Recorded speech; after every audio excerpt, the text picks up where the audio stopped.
I would like to call to order the April 23rd, 2025 regular meeting of the Board of Education of Phelps-Clifton School District. Ben, would you please lead the pledge?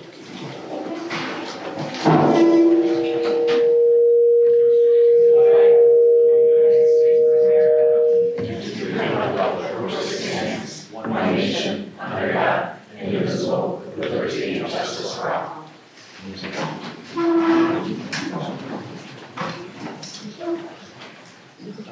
The Phelps-Clifton Springs Central School District Board of Education meets to publicly conduct its business in accordance with the law. The public is invited to observe these proceedings, but is not entitled to respond or disrupt them, especially when such disturbances run counter to the district's code of conduct and the welcoming spirit of our district.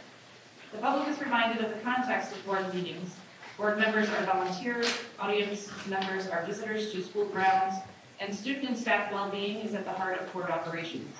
Visitors are reminded of the courage it takes to speak up as members of our community and the importance of encouraging civic and civil engagement.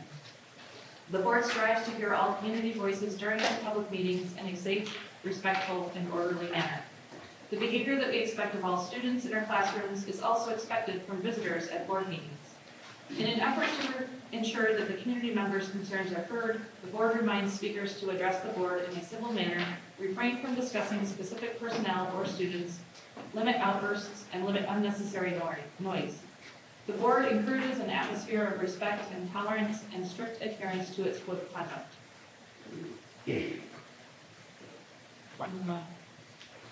Roll call. Lynn Weaver, board member. Lindsay Marino, board member. Mike Dorr, board member. Heather Rockefeller, board member. John Gallagher, board member. Matt Goodman, board member. Carl DeBosch, business administrator. Nick Gaster, superintendent. Tracy Altman, board member. Kim O'Man, district clerk. Can I get a motion to adjourn into executive session? So moved. Is there a second? Second. Any discussion? All those in favor, say aye. Aye. All those opposed? Motion carried.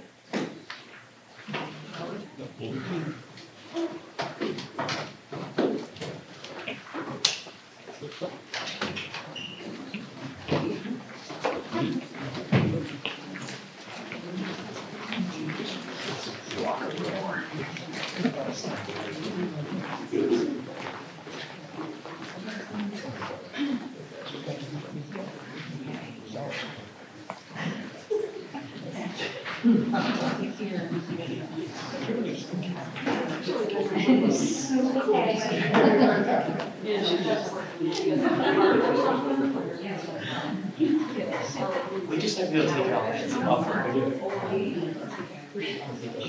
don't want to make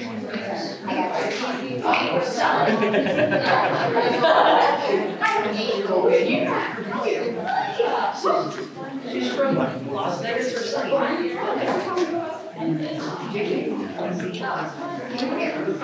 Mike out there,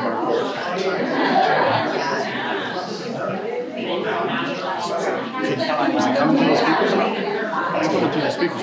When they were talking, it sounded great. And before, like, you get some of the feedback. Yeah, because this is a digital board. Yeah, So these sliders. super sensitive. Yeah. Like I'm not moving the sliders. I'm moving the filters and stuff. Okay. Trying to get the gain so that it's picking up a little bit because this is.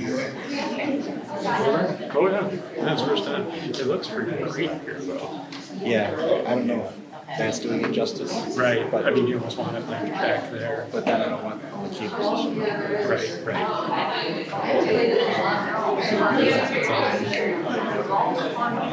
Yeah, it looks nice, though. Yep.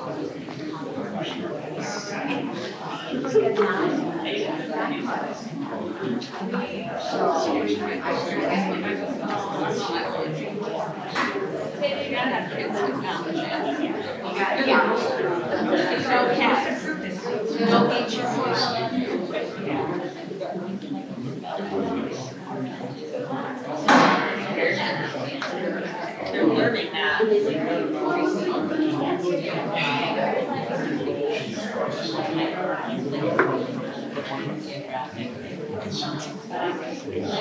Here,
You got this,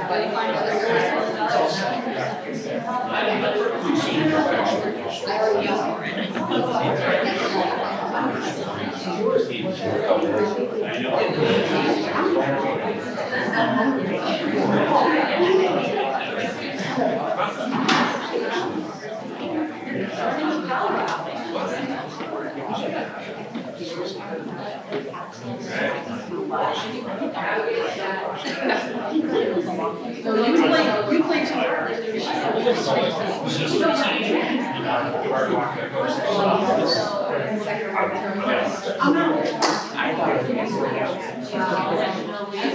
No bands, it worked.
still have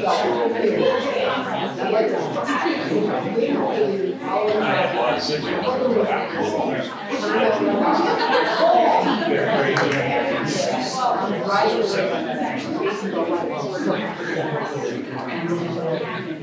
Right now.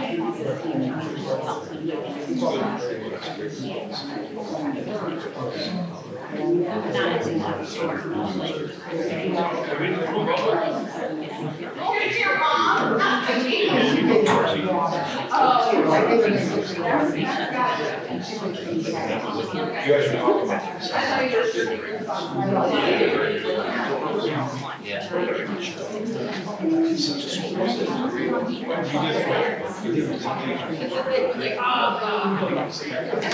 One of the days.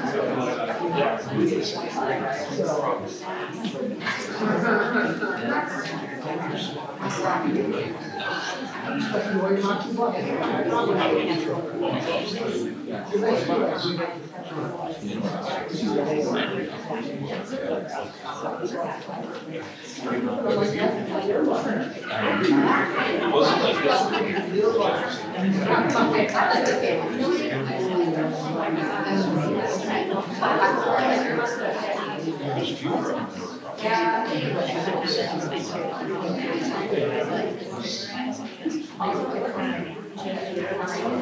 There's 6 sections.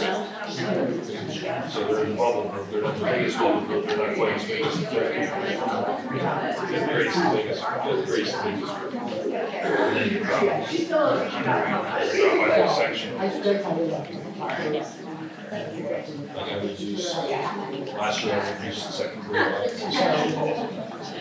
Fourth grade, this year I'll use third grade, fifth grade.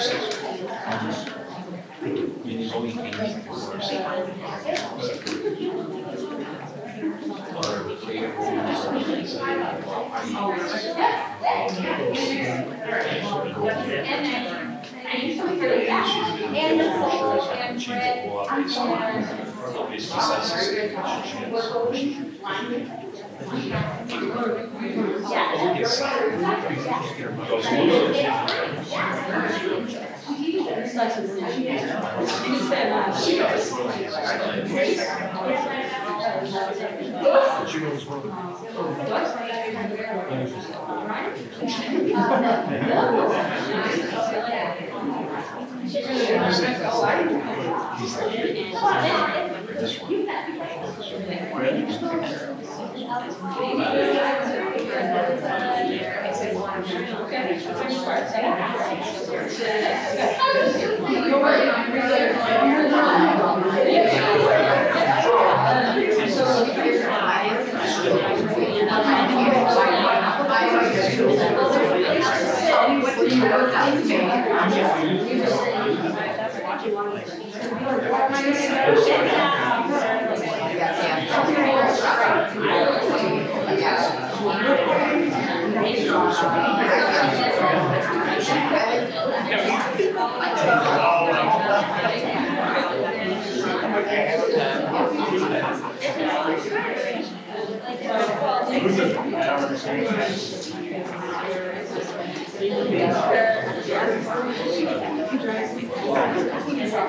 Reconvene our meeting. We'll move on to the approval of the amended agenda. Is there a motion to approve the amended agenda as presented? So moved. Is there a second? Second. Any discussion? All those in favor of the amended agenda as presented, say aye. Aye. All those opposed? Motion carried. Approval of minutes. Is there a motion to approve the board of education regular meeting minutes from our March meeting? So moved. Is there a second? Second. Any discussion? All those in favor of the regular meeting minutes from March, say aye. Aye. All those opposed? Motion carried. On to the consent agenda items. Is there a motion to approve the consent agenda items as presented, A through P? So moved. Is there a second? Second. Any discussion? All those in favor of consent agenda items A through E as presented, say aye. All those opposed? Motion carried. Okay, on to presentation fees. This next one.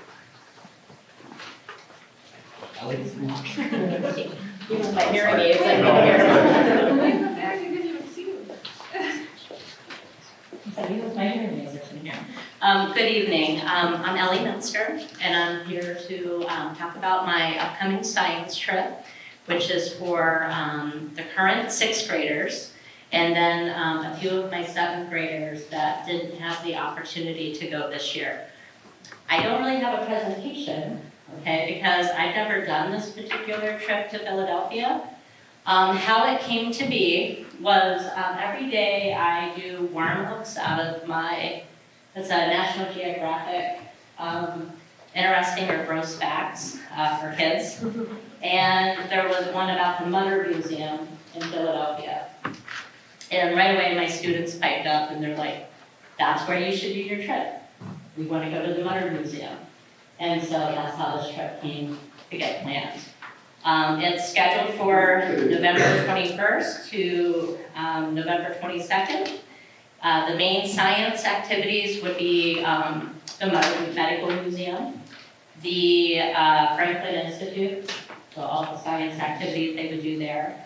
And then there's an aquarium in nearby New Jersey. I've been doing trips since 2009. I used to do 2 a year. But the issue we're running into now, they're just getting so expensive. So I've narrowed it down to one, an overnight trip, to hopefully make it more affordable for families. I plan way in advance, like I want to get this information out to parents like now, so that they can start preparing for their kids if they would like to go. Do you guys have the itinerary? Yes. Everybody has it, because I brought copies. As I'm here, like, if you have specific questions. So I have never heard of the Mother Museum, so can you just tell a little more? Well, it's like, I think they have like human body specimens. Okay. So I do have a lot of kids that are into that. I mean, if there's kids that aren't comfortable with that, we're gonna plan another activity, something else they could do. Just while kids are there, because there might be some things that might make them a little squeamish. We looked into that. They say like the minimum age to go in is like 10, so I already looked into that. I like the students from like, hey, this is where we want to go. Yeah. You're into it that much. So that's how this one came to be. I've been to many different places with students, kind of mix it up. So. Are you gonna go on the naval ship too? What's that? Are you gonna go on the naval ship that's at the aquarium? I've never. Yeah, you can get an extra ticket and, or it's an add-on to the ticket. Okay, The yes, naval I've ship, never even been to Philadelphia, so, so it's super great aquarium. okay. Yeah, and I'm gonna pick on some of my former students that are actually been on science trips with me, and so, Mr. Knapp, Mrs. Howland. So, like I said, I've been doing it for many years, and with the same company, the same tour manager, and it's great. She's getting older, so she can, but she's great. She's a wonderful tour manager. She knows her stuff. Great with the kids. Gonna have 4 teacher chaperones. Mrs. Nadine Patrick already said she would go as a nurse. So she had our bases covered pretty much. They have security at the hotel. I know Mrs. Breed talked about that before. So, do you have any other specific questions? Yeah, fine.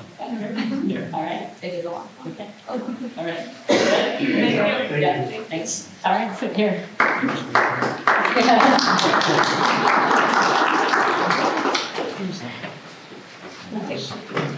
To our budget presentation.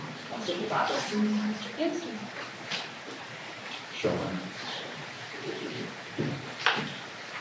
All right, thank you, everybody. Just want to check if the mic is 5 feet away. Can everybody hear me? All right, fantastic. Thank you again. It's always exciting to see several people in the audience for a draft budget presentation, so welcome. But I don't think that's why you're here, so we'll get past this as soon as possible. Part of our draft budget presentation, something the board tried to do last year when they set the budget calendar for this year, is to have just one meeting towards the end of April in the hopes that the state would pass a state budget so that our numbers could be finalized. The enacted budget could show the school aid runs and could show what kind of school aid Phelps-Clifton Springs was getting. Unfortunately, that is not the case, so we'll kind of just touch on some variables or some unknowns with the state budget at this point, but that's going to be the first thing we talk about in the agenda. The next piece that we're going to focus on is, while the state budget not being passed, how do we close that gap that we had as of March 17th? So we're going to look at where we were on March 17th. We're going to talk about what we've done to close that budget gap in terms of increase in revenue, and then do a comparison in terms of what our tax levy increase looks like for the 25-26 school year. Finally, we'll take a look at a snapshot of Midlakes tax levy history and where we've been over the last 10 years or so. And finally, there's a ballot propositions and next steps, some of which have to be taken into consideration tonight. So, the state budget. Typically, the governor is, I wouldn't say required, I think it is encouraged that a state budget is passed by April 1st every year, and it has been several years since that has happened. As of right now, the legislature has passed its 4th extension on the state budget, and currently the things that are being really discussed or fought over is more to do with policy. But in the process of that, there's also some uncertainty over state aid. The governor has used a snapshot from a November database. Our schools across the state are required to submit state aid reports. That database is locked in the month of November. The governor uses the November database, and the Department of Budget predicts what CPI is going to be for next year. Once again, predicts. They predicted CPI to be 3.1% for the 2025 calendar year. Now that the governor put her executive proposal in January, the next snapshot she took was from the February database, except CPI changed from 3.1 to 2.9%. So, based on her executive proposal in January, now that the state budget is passed, it hasn't passed, we can't be sure we can expect that same amount in school aid. Furthermore, another mention that was made for the Association of School Business Officials is folks' school aid may differ based on enrollment between the November database and the February database. So there's a tremendous amount of uncertainty at this point as to what is our final number actually going to look like. And is student counts going to make a difference, especially going into next year when if there's a drop in student counts, what's that going to mean for our per pupil allocation? So tremendous amount of uncertainty, so the only number we have to go on is the governor's number from back in January, or around January 20th, which was the increase in school aid in the amount of $414,353, or specifically 2%. So that's the number we're taking and running with at this point, because whether the state budget has passed or not, schools are required to pass, or boards are required to finalize their school budget, no matter what. So that's the state aid number. So here's where we were as of March 17th.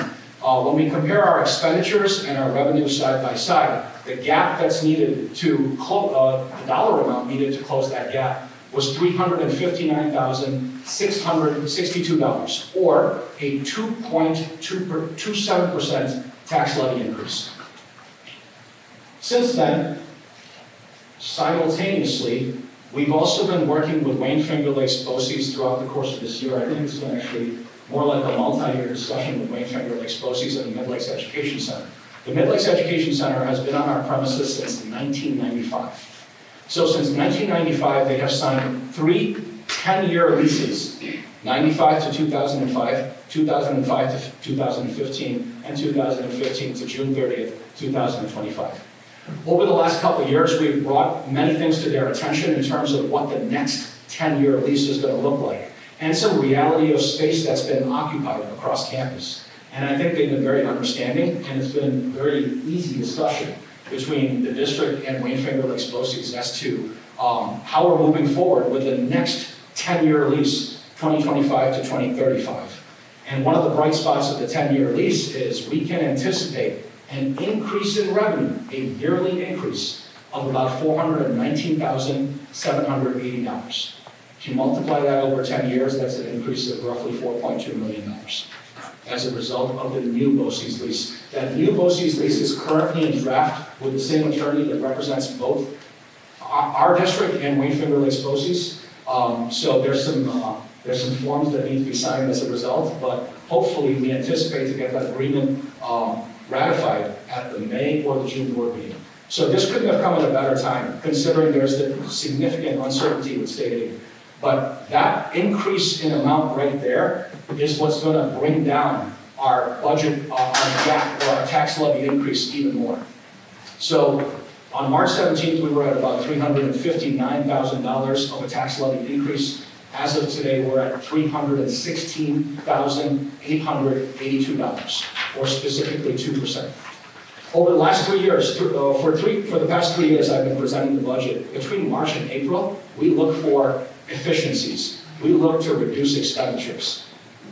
During February and March, when I presented this budget, I already said this budget is incredibly lean. There's not a lot of growth in this budget in terms of our expenditures, so it was nerve-wracking to go back and look to cut even more parts of the budget. And so this increase in revenue is what's essentially closing the gap for us. So what does our 2% levy increase look like? Back on March 17th, we were at 2.27%. That meant for $100,000 assessed value, the average property change without STAR was about $56.07. With STAR, $40.95. And with enhanced STAR, $13.87. All of those three numbers have been reduced ever so slightly as a result of going from 2.27% down to 2%. So now, without STAR, we're at $49.40, $36.08, and $12.22. Once again, these are estimates because the only thing I have to go on is last year's 2024 assessment. The 2025 assessment or tax rolls haven't been released yet. When we look at a snapshot, a rough 10-year snapshot of our tax levy history, I think we have, well, I can confidently say, since 2014, 2015, we have remained under the tax cap.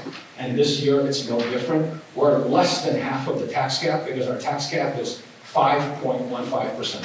There are school districts that are in a much different financial situation or financial hardship, where they can't afford to leave even a tenth of a percent on the table. Some of those school districts are going all the way to the cap. And once again, they only need a 50% voter approval.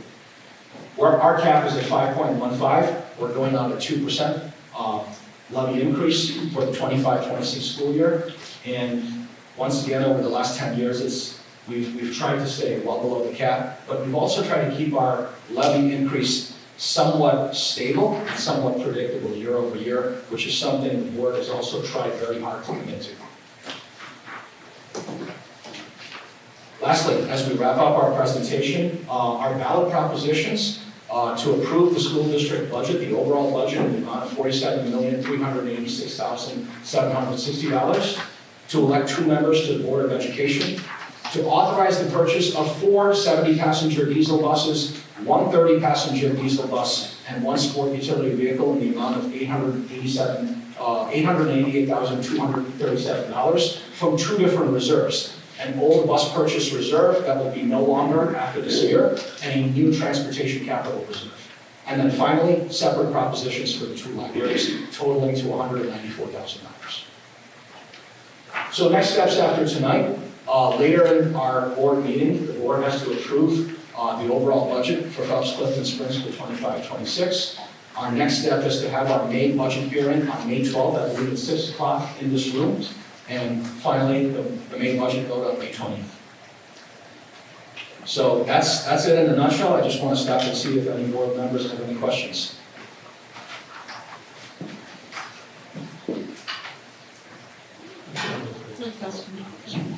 Thank you.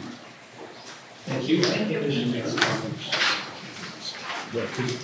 Oh, absolutely, yeah, absolutely.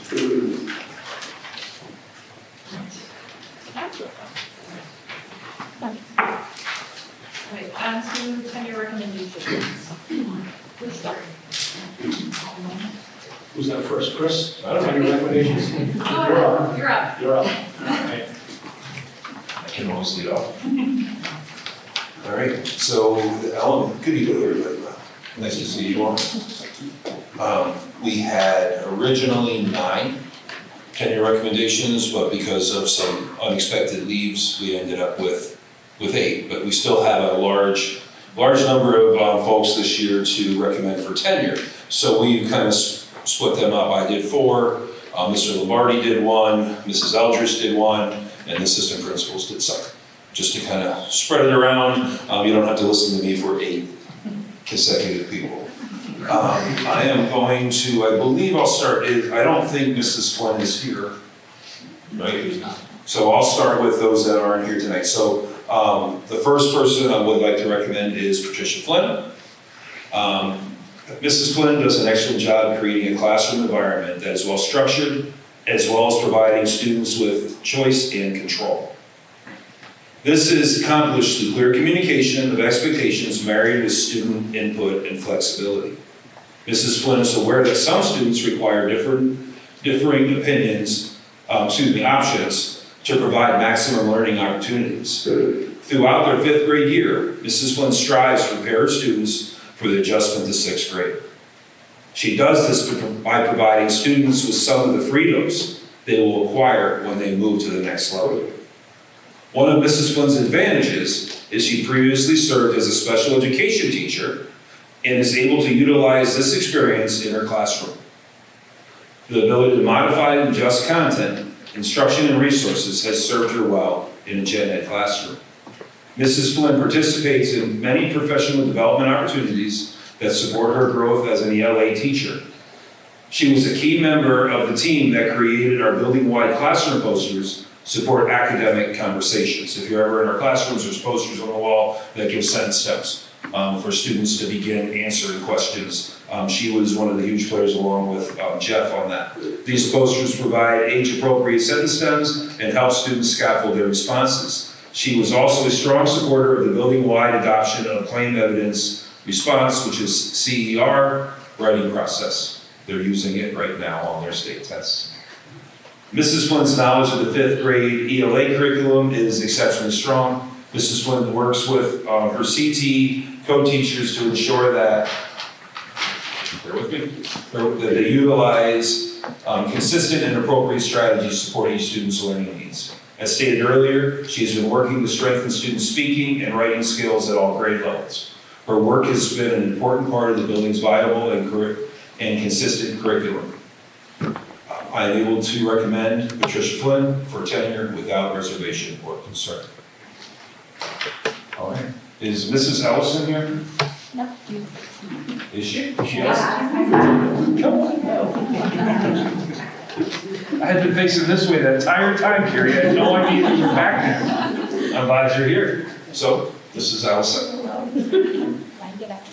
So Carrie is another one of our 5th grade CT team. So Mrs. Ellison provides her students with a highly structured classroom environment. Her classroom routines and expectations are clearly communicated, and her students strive to achieve them. Carrie employs numerous strategies to manage her classroom. I have observed her on numerous occasions working directly with students to correct classroom management concerns. She is skilled in finding creative ways to solve concerns and always attempts to provide her students with responsibilities in these solutions. Carrie approaches each student as an individual and understands that each student may require a specialized approach to be successful. She strives to incorporate technology into her planning, but also does an excellent job combining traditional approaches into her instruction. Lessons and activities are often interactive and completed in small groups. This not only provides the ability to personalize learning, but it also is a way to provide direct support when needed. Students are encouraged to be active participants in their learning. Carrie also works hard to build relationships with each of her students. She continually invests in investigating ideas and strategies that will allow her to strengthen these bonds. It is not uncommon to enter Carrie's classroom and hear laughter. Sometimes it's her and Mike, but there's always laughter. One of the things that stands out about Carrie is her willingness to meet her students where they are, and while working to move them where they need to be. I am able to recommend Carrie Elson for tenure without reservation or concern.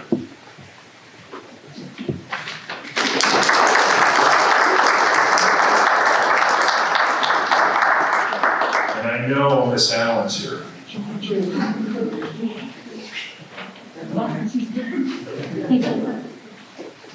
can sit there. And you're on to I had to. They'll yell at me. You videotaping the whole thing? No, I'm not taking photos. I didn't give you permission. I don't. But if I have So I have known Miss Allen since she was a baby. From being around her so long, so this is also very important to me, along with many other people in the community. So Taylor began working in our school as an employee of the UPK program. Her experience in working in UPK helped prepare her for the shift to kindergarten. Her approach to classroom management with our youngest learners is always focused on correction through teachable moments.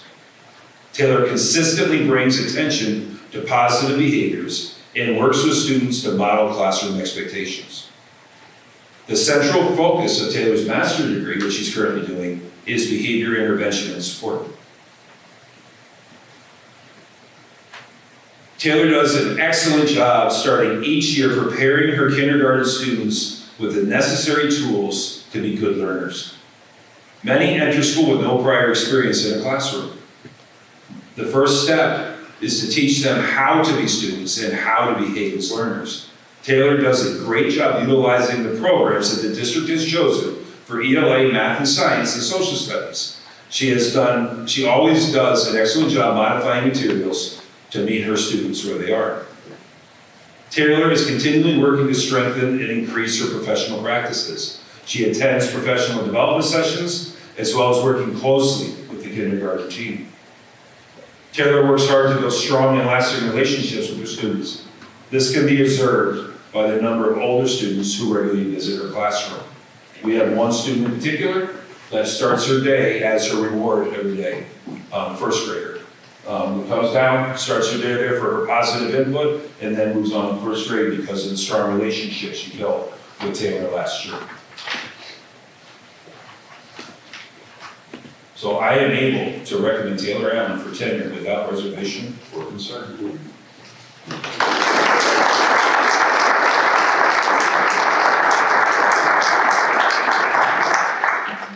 And last but not least of my four, Courtney Slate.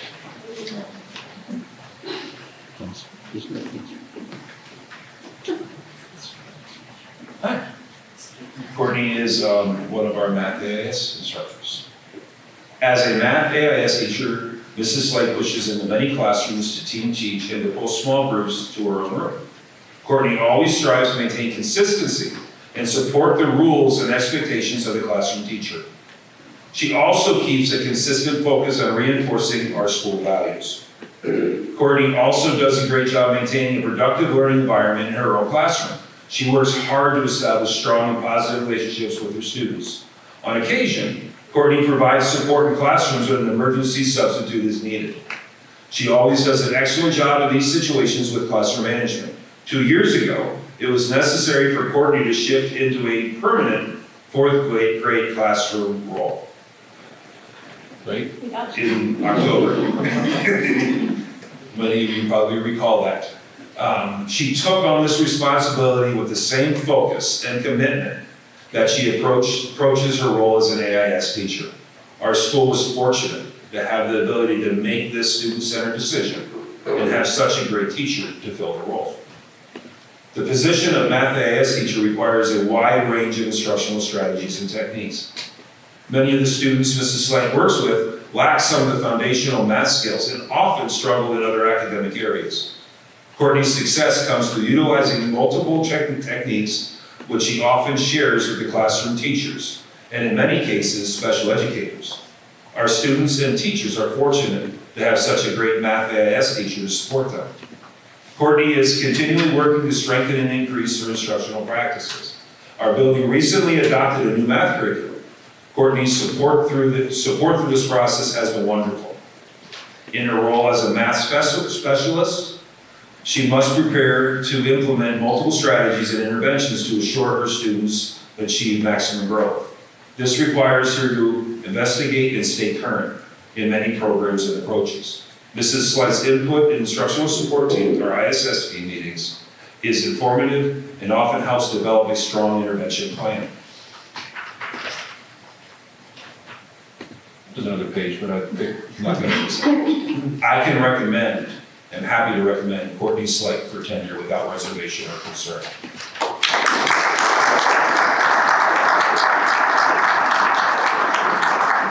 Who's up next?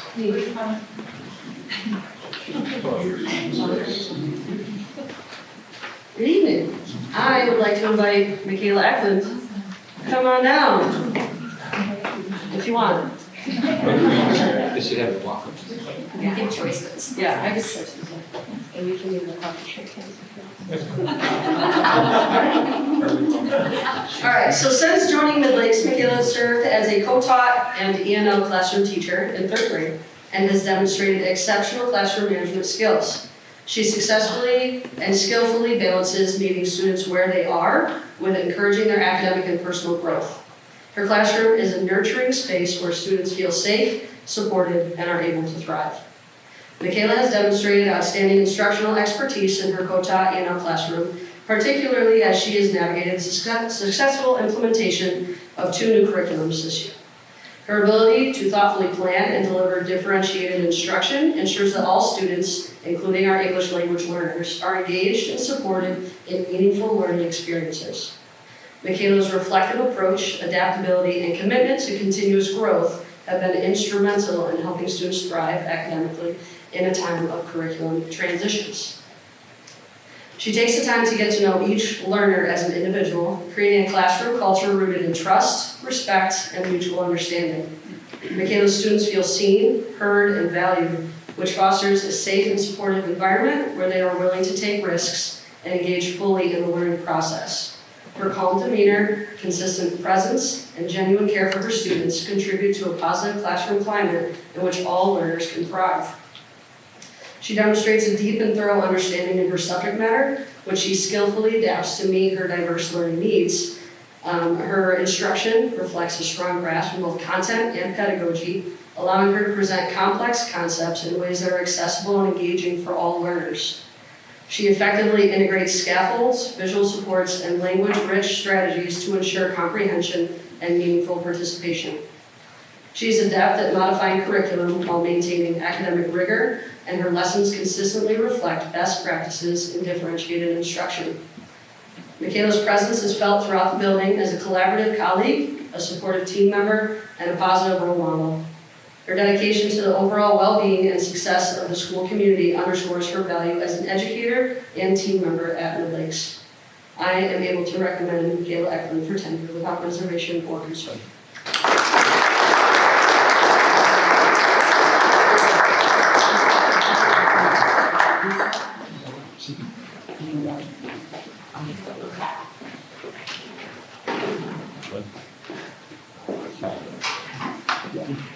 All right, Lindsay, come on up. I just want to start by congratulating to all of our staff on their tenure appointments or recommendations. To have the opportunity to recommend Lindsay Berdinsky for tenure as a physical education teacher here at Midlakes. Lindsay is a dedicated teacher who sets high standards and is a leader in the department. She's always there for her students, works well with her colleagues, and is always growing and learning. This makes her an important part of our school community. Lindsay puts a lot of thought into her planning and really puts the kids first when it comes to her classes. She's great at adapting her lessons to meet the needs of all students, especially those who need a little extra support to be successful in the classroom. Her lessons are organized and focused on helping kids build the skills they need to be successful. Lindsay creates a welcoming environment for the students to feel supported and encouraged, and you can see that by how hard they try in their class. She's established a great relationship with her students, and you can really see how much they have instructed dedication for students. The classroom is always engaged, and she sets high expectations for students. Teamwork, cooperation, and Midlakes core values are always part of her lessons. She finds multiple ways to demonstrate and give instructions to help keep students engaged. Her lessons are interactive and does a nice job of adapting the lessons so all students will be successful. Lindsay's continued to grow professionally. She's continuing to work towards her administrative degree and looking forward to making an impact in a larger way. Outside the classroom, Lindsay is active in helping the school community. She's coached soccer for us. She jumps right in athletic events if we need help, and is ready to support the school in any way that she can. She's also been a chair for the Unified Arts program down at the elementary school, and she's truly a leader in physical education that some of both students and staff look up to. Lindsay Berlinski is a dedicated teacher who brings a lot to our school district, and I fully support her tenure and look forward to everything that she can continue to do here at Midlakes. Congratulations.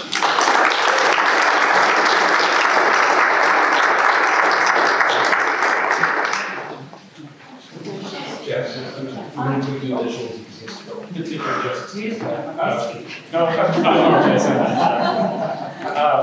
Tom has to leave, so I was just going to step in and make sure that we take care of Tom before he has to take off. It's my pleasure to recommend Tom Mitchell for tenure tonight. Over the course of his probationary period, Tom has demonstrated consistent growth as an educator, a deep commitment to student success, and a meaningful impact on our school community, both through his teaching and his work as our restorative practices coach. Tom has established a classroom environment rooted in structure, mutual respect, and accountability. His relationships with students are a clear strength. He sets expectations, builds trust, and allows students to feel supported and challenged. Over time, his groups have come together cohesively, responding positively to his consistency and his clarity. Tom's lessons are purposeful and responsive to student needs. He collaborates closely with colleagues to enhance instructional approaches, and he actively seeks resources and ideas from other educators to better serve his students. He focuses on refining curriculum and integrating SEL strategies and shows a forward-thinking and student-centered approach. Tom is deeply reflective and always looking to improve. He has reached out to colleagues within and beyond the district to learn more and is eager to observe successful models in other schools. He also expresses interest in professional development related to SEL, coaching, and co-planning, areas that align directly with his teaching and leadership roles. Tom's impact goes well beyond the classroom, too. He serves as a swim coach and is in active school initiatives, such as last year's Eagle Ambassador program. He is present, he is visible, and he is engaged with students and families in a variety of settings. These connections help him build stronger relationships and foster a sense of school pride and community among students. Tom's rapport with students is among his most notable strengths. Actually, Tom's rapport with everybody is one of his most notable strengths. He knows his students well and treats them with respect and fairness. This foundation has allowed him to be especially effective in his role as restorative practices coach, where he works with small groups of students on conflict resolution, supports students through re-entry following suspension, and facilitates meaningful dialogue between students and staff. His ability to listen, guide, and coach students through difficult moments is a critical asset to our school climate. Tom Mitchell is a valuable educator whose strengths extend far beyond the classroom. His ability to build relationships, resolve conflict, support students through challenges, and collaborate with staff make him a well-rounded and deeply impactful member of our school community. I look forward to his continued contributions to our students and our staff, and I can recommend Tom Mitchell for tenure without reservation or concern.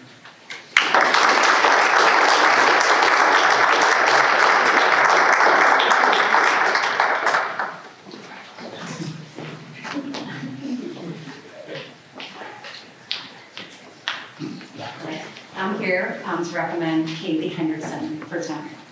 Kaylee joined us here at Midlakes and has been one of our first grade co-taught teachers since she started. Kaylee's classroom has high expectations with also a high level of support. She consistently meets students' needs, but also supports them to grow as young learners. Her classroom is organized, well-structured, and students thrive in her predictable and caring environment that she has created. Kaylee goes above and beyond to support some of our youngest learners that display some of our biggest feelings in our building. She does this with grace, kindness, and treats every day like a new day for her classroom community. During Kaylee's rise to tenure, the district has adopted both a new math and a new ELA curriculum for reading. While still learning the ins and outs of being a Midlakes staff member, she embraced both programs and is implementing them in her classroom with fidelity. Kaylee ensures that the instruction is differentiated to meet students where they are on a daily basis, even as every day looks different. Kaylee has been highly praised by many of her students' parents and loved by her students. Her level of commitment to communicating with parents to make sure they know both that their child is struggling and when their child is doing well is appreciated by our families. She interacts in an honest and caring way with parents, which is appreciated by all of those who have been in her classroom. Kaylee's genuine regard for families and our community is truly appreciated. Kaylee's relationship with her students is at the core of her classroom. She accepts students where they are and strives for them to grow as our young scholars. Ms. Henderson utilizes creativity to engage her students, marked with high support and high expectations that allow all her students to be the best versions of their little selves. It is evident how hard Ms. Henderson works every day, and she is proud. She should be proud of her students' growth as we are proud of her over the last 4 years. I am able to recommend Kaylee Henderson for tenure without reservation.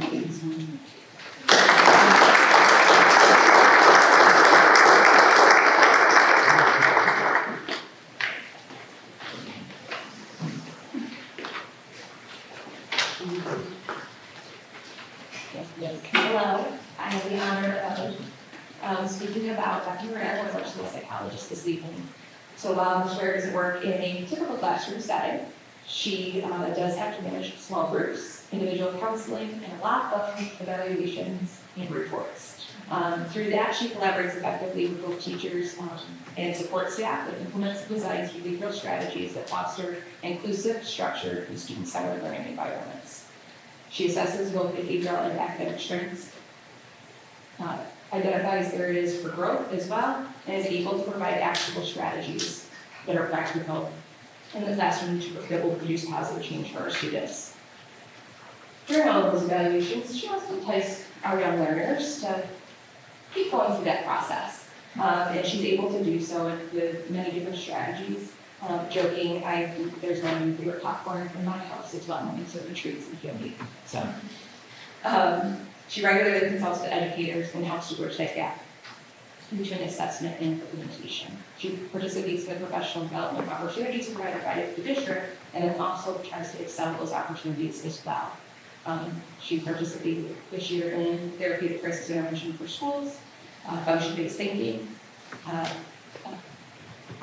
FBA and VIP, so that is functional behavior assessments and behavior intervention plans, and it extends that learning as well by still reaching out to support when needed through remote partnership.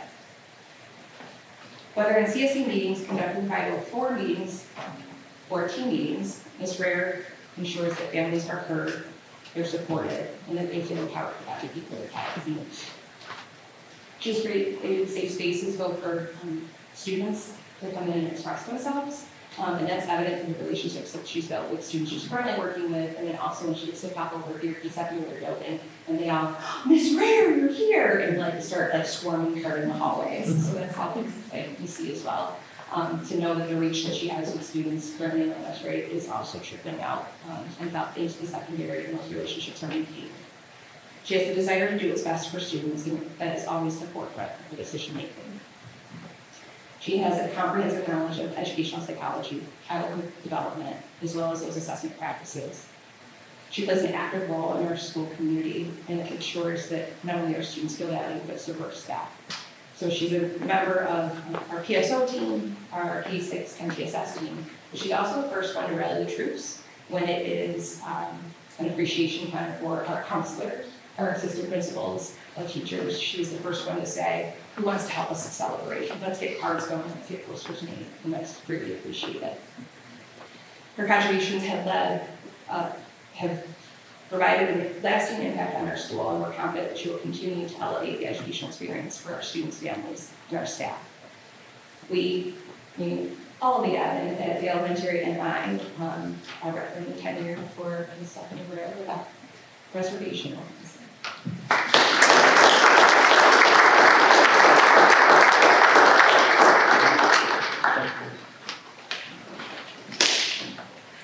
Thank you very much, everybody. Really appreciate being here and being able to step in so Tom could go pick up his kids before too long. I have three more to do tonight. The first one, though, is Amy Brandau, who I don't think I saw here. So the first one I'll talk about is Amy Brandau, one of our teaching assistants. It's with great pleasure that I recommend Miss Amy Brandau for tenure in her role as teaching assistant. Over the course of her probationary period, Amy has exemplified professionalism, adaptability, and dedication in every aspect of her work. She's proven to be an invaluable member of her educational team, consistently stepping up to meet the needs of both students and staff.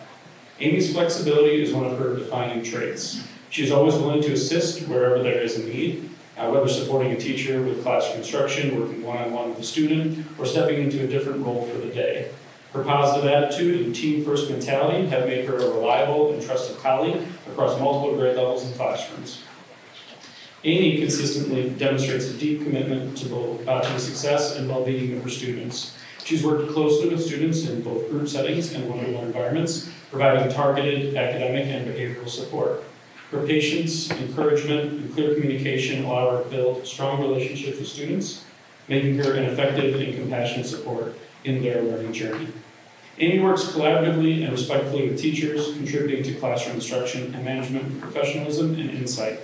She supports instructional goals, helping maintain a structured and engaging environment.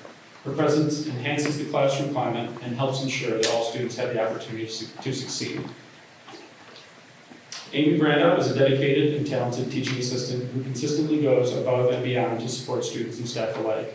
Her flexibility, collaborative spirit, and ability to connect with those around her make her an invaluable asset to our school.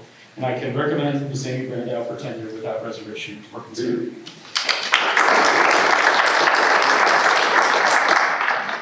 Next up is Mr. Jake Knapp.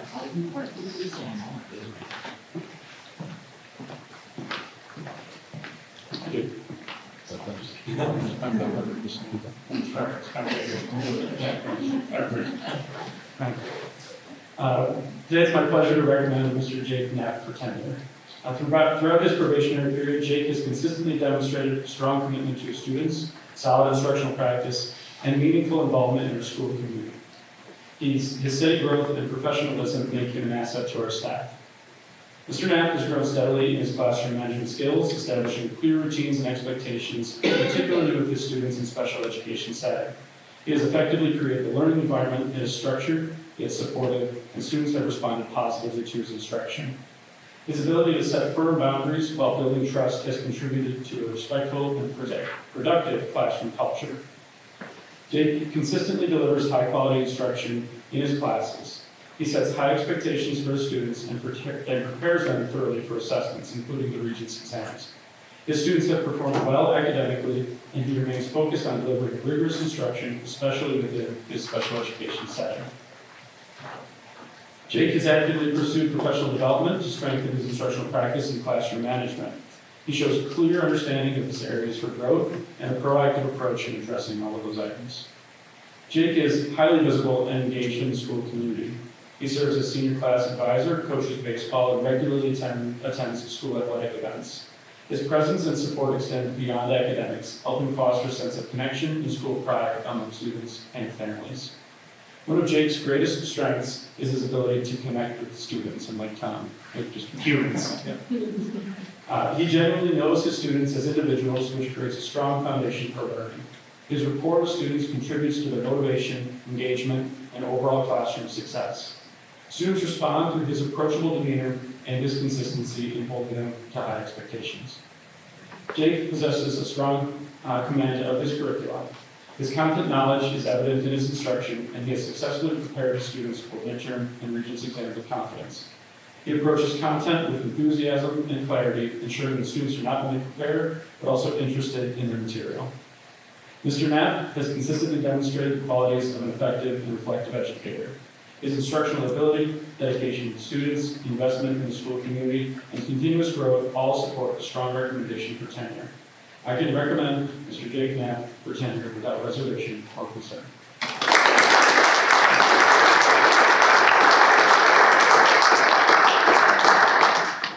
All right, and last is Mr. Brandon DeRue.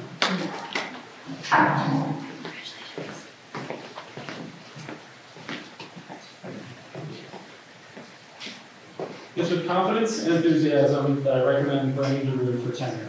He has demonstrated continuous growth, adaptability, and commitment to students and school community. Throughout my 2 years with Brandon, he has demonstrated consistent classroom management, even with the challenges that come with middle school behavior. He is effective in creating a consistently respectful and productive environment. He demonstrated the ability to proactively respond to behavioral needs while maintaining student dignity and rapport. Brandon has effectively utilized a new curriculum embracing instructional practices that promote interactive learning, conceptual understanding, and student discussion. He has shown the ability to adjust instructional delivery to meet student needs. Over the course of his probationary period, Brandon has been committed to professional development.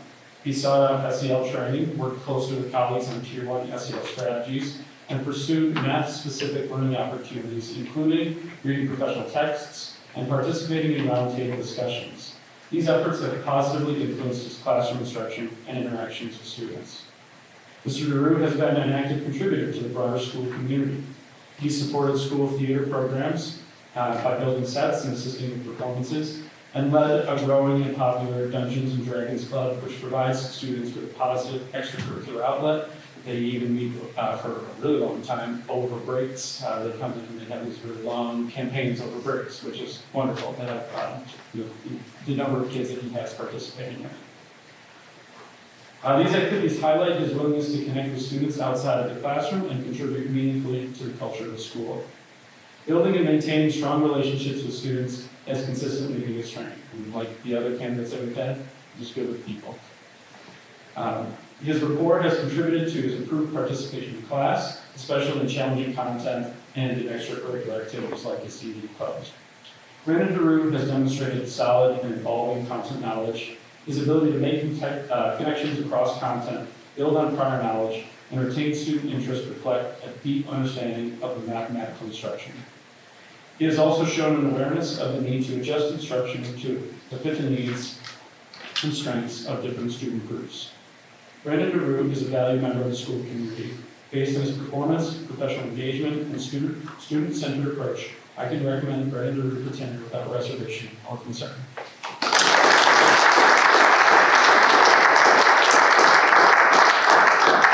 Thank you all very much.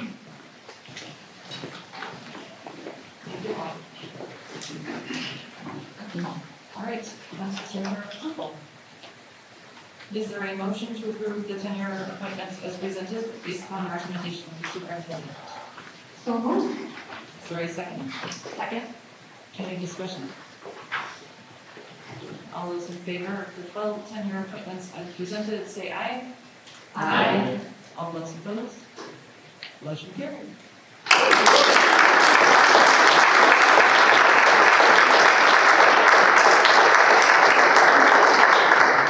Congratulations to you all. Welcome to our lists. Oh yes, we're going to take a little 5-minute recess. Help yourself to cookies and brownies. Town dessert. Let's go. I gotta go to gym after this, I don't know, so what I'd like to reconvene.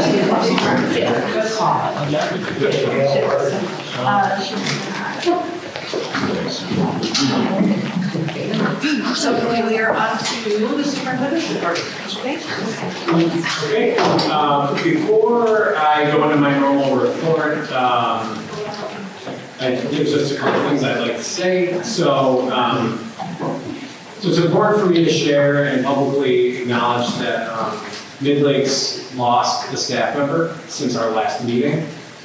On behalf of the district, I'd like to formally extend condolences to the family of Jessica Otto, whose maiden name is Jessica Losi. She passed away on April 16th after a courageous, inspiring battle with cancer. To her family, we're so very sorry for your loss and want you to know that she had such a positive impact on her school. And because of that, losing Jess has been very difficult on students and staff across the district who lost a teacher, colleague, and friend. She was a math teacher, student council advisor, and once upon a time an athletic coach here at Midlakes. If you would, please join me in a moment of silent reflection to honor Jess.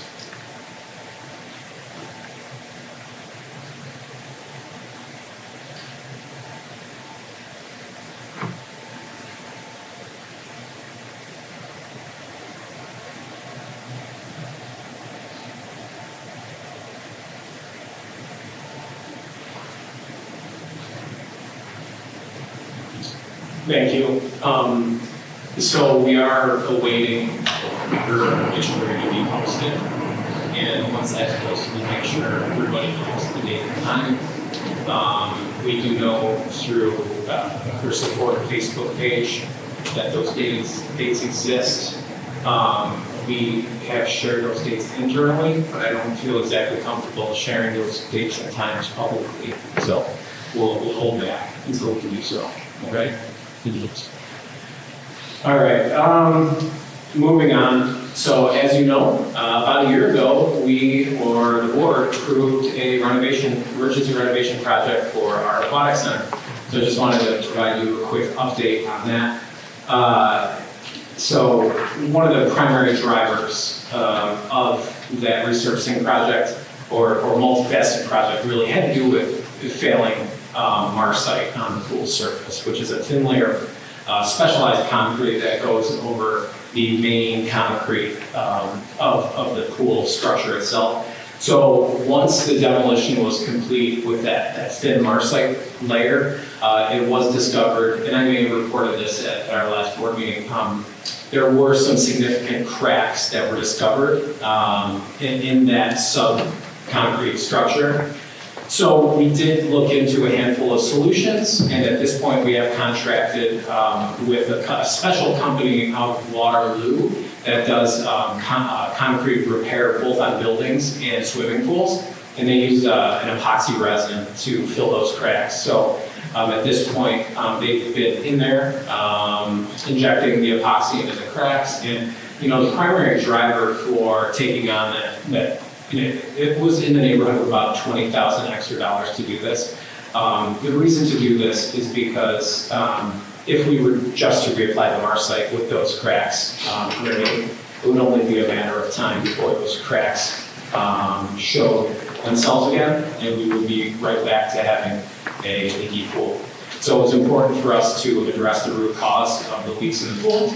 And once that epoxy resin has been installed and cured, we will commence with the layer of Marsite and everything else that comes with resurfacing. So it's exciting because, we found a root cause and the root cause has been addressed. So we're more confident than ever that once this project is over, it's going to be, 20 years before we have to touch the pool. So it's exciting. And as far as the project timeframe is concerned, we had initially estimated mid-June for a reopen, but now it's, we're a couple weeks delayed, and we're targeting on or around July 1st, so we don't disrupt our summer opening. So that's what I will be vocalizing to our construction partners and pushing for as we move forward to get that pool open. Staying in the vein of campus construction, I just wanted to let the board know that there are 3 significant agreements on the agenda tonight related to our upcoming capital project. The first one has to do with essentially, let's call it a sub-architect. It's almost like a subcontractor for edge architecture, but we're going to do some engage with Ostergaard Acoustic Associates in terms of having some specialized design surrounding the design work with the new music classrooms at the elementary school. So those spaces are tight. We're not exactly sure what's in the walls in terms of insulation and sound insulation in between. So we want to work with them to make sure that those spaces, once renovated, do serve our music program appropriately. And we're going to work with Coast Guard to make that happen. So there's an agreement on the agenda tonight for approval to work with them. There is an agreement for us to continue our partnership with Watchdog Building Partners to be the construction management company for our next capital project. We are happy with them, and we're going to continue to do work with them. So that agreement is on the agenda for tonight. And then lastly, there is a site reconnaissance agreement, and that's with Marathon Engineering. And that's related to having any sort of surveying and site reconnaissance, like identifying wetlands and where the, when you do a home construction project, you need to know where your boundaries are for your property, all of those sorts of things. So we'll be working with Marathon to make sure that site work and surveying is done properly. All right, and then Carl mentioned in his budget presentation, we have an agreement, a verbal agreement with BOCES for another 10-year lease to keep the Midlakes Education Center running here in the district. And as you can see from the budget presentation, we were to make some gains in terms of revenue associated with that lease. We're very happy with where we landed. And I wanted to make sure that I gave a shout out here to Carl. We did a lot of light work in working with BOCES and analyzing not only our leases, but leases with other districts that host BOCES programs to make sure that there's some parity and consistency between those agreements, just to make sure that we're doing right by our taxpayers and getting all we can out of that space. So thanks to Carl, and then also thanks to Lynn Rudnick, the BOCES district superintendent, Michelle Sullivan, the deputy superintendent over at BOCES, and Mark Jones, who is the interim business official over at BOCES. They were, very reasonable to work with and listen to us, and we listened to them. It couldn't have been a smoother process. So thanks to everyone involved there. You'll see specific details on that agreement either a month or two from now when we finally have a finalized agreement. Okay, let's see here. United Way, so I do want to talk a little bit about the United Way campaign. So that campaign yielded $3,594.10 in donations to the United Way. So that's a job well done for everybody who contributed to the Midlakes Madness Night, the volleyball tournament, and then those payroll deductions that happened. So we're very proud to be able to say that. Thanks to Pam for doing most of the work on that whole thing. And of course, thank yous to the students and staff that contributed to the Midlakes Madness evening. We have to plan the whole TikTok dancing thing in front of the student body. That's the consequence of another police generosity. So We're ready to do it. okay. So, yikes. I threw out my back earlier today, so. You'll be there to record, right, Chris? Will you be there? You'll be there to record the TikTok? We'll do it cruise up. Oh. Nice. Even better. You can't see it. I'll see that. It's far away. When you get closer to you. I will let you share my person. All right. I have some better cameras. Zoom in, thank you. Thank you, Mr. Moderator. Just two more quick items. Today was Administrative Professionals Day, so I'd be remiss if I didn't at least acknowledge and thank all our hardworking clericals across the district for what they do. And then finally, I do want to make sure that I say publicly that I will be absent from the May 12th meeting. I will be out of town attending a family wedding. So I just wanted to make sure that to let everybody know that is happening, and I thank the board for your understanding in my absence. So that does it for my board report. Any questions on any of the items that I spoke about?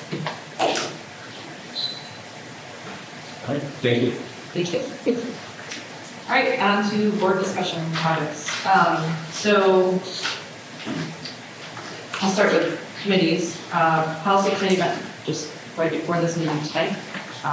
So I can give us some updates on the 7,000s. Nearing the end of the second term.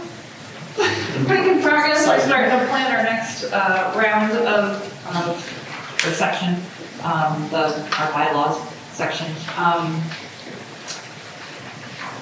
Lynn, have you had a legislative committee meeting since? We did, yeah, we did meet. We're really just focusing on kind of advocate. And I think the biggest area that people are advocating for right now is just for the state budget to be finalized. We did decide to kind of pause on the federal paper at this time, just given some various things. The one thing though that I do need to take back to them, so feel free to kind of think about it and shoot me an email. We meeting on the second week of May, the second Saturday. Any resolutions that we would like NISBA to advocate for? Anything we can think of, I'd be happy to take it back to the committee. Yeah, we've seen a lot from this, preparing everyone with those resolutions. And so, yeah, so if there's a resolution that you'd like to propose, sure, Lynn, she'll take it to the committee and debate. Think of, we've had any other committee meetings since our field. So recruitment committees. I did attend the ex officio student board member workshop today from NISBA. They're going to send me a recording of it, which I'm going to send out to all of you to watch. It's worth spending an hour and a half watching it. There were 2 current student board members as part of the panel. They were there with their respective superintendents and then with some other representatives. It was just a great conversation and great information for us to consider as we continue to move forward. One of the districts that was there did a selection process, so it was just like a principal or an administrator who selected the student, and the other district did a student-led or student election, more along the lines of what we're planning to do. So it was just neat to hear the positives and negatives of each of those situations, and the student representatives were amazing speakers, and I'm excited about having a student join us. So when I get that, I'll send it out to you to all check out as well. What else? The Fort County 50th celebration of 50 years is coming up May 15th. So if you're able to attend, I think we got another email or 2 about it in the last week or so. And you can literally just click the button to register for that. And it is a free event, thanks to our generous sponsors. So just a chance to hear a little bit about the history of Fort County or counties and our event. Rights. Anybody else have anything? Talk about our visit. Oh, yeah, do you want to talk about that? Yeah, That's fine. yeah, we got a chance, we were all invited to go to the technical center on County 20. And Beck and Teresa and I went. And it was good because we got to pop into all the different classrooms. We got a meal by the culinary students. And it was a good refresher to what that place offers. I just drive by it and know it's there, and I really think much about what it offers the students as an alternative growing up and just high school. So if they do that again, it was hard to take time off of work, but it was definitely worth it, right? It was worth it. They do it. Yeah, and Yep. I think I've been through chance but it's neat, and it's always different. There's students lead the tours for the board members and the superintendents. It's just neat to see how programs change and evolve with the needs of the society. I do too. So even though I've been there a couple different times, it's different in each time. It's just fancy projects. They do rank the popularity, I guess, of each program, and it was neat to see the history. Even electricians are the ones that are on this year. Yeah. And because there is such, they can do that to kind of keep track of needs for instructional pieces and just the needs of the programs. But there is a formula that's going to be used because there's capacity limits So they're going to use a formula to determine how many spaces from each district, each program can have. If there's more, if there's a case where there's more, then they can accommodate. So they put a lot of thought into how to do that in a fair way and to make sure we're getting the best fits as well for students and for programs. So we may have some feedback on that. Good for us to give, or we may give that out our meeting. So, yeah. I think that's it on my end. On to new business. All right, you got a new list here. All right, so first item A, the one sorry, give them the comment. Okay. The Phelps-Clifton Springs Central School District Board of Education invites public comment at this time to those who have signed up in advance with the district clerk. Please limit your comments to 2 minutes or less. Written remarks may be provided to the board if time expires before a speaker completes their remarks. We ask for individuals to state their name prior to comments and to provide the district clerk with their contact information for purposes of follow-up.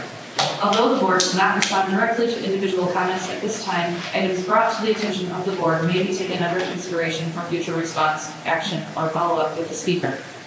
Issues related to specific district students, whether positive, negative, or neutral, must be brought to the attention of the superintendent of schools privately in order to safeguard student privacy.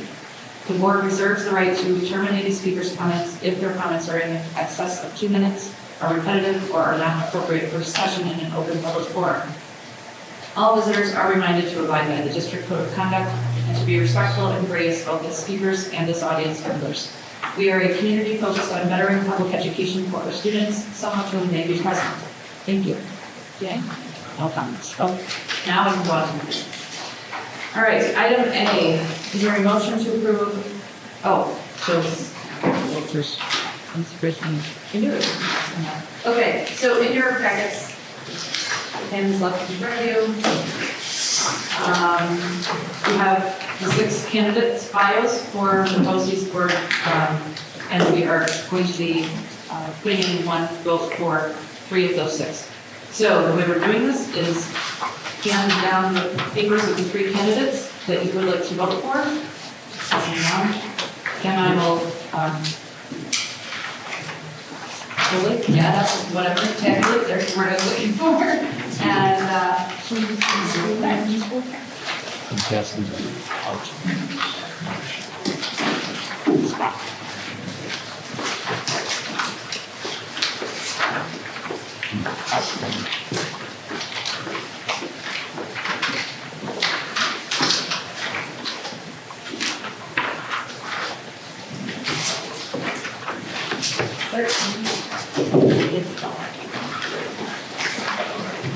I can actually. You did? Oh, sure.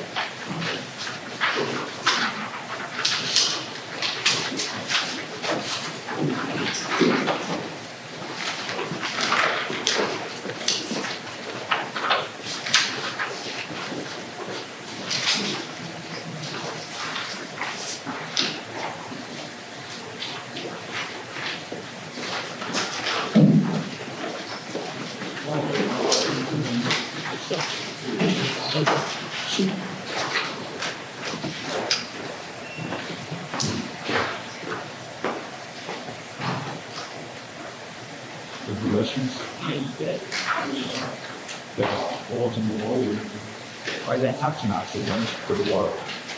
Those calls are single ones. Yeah.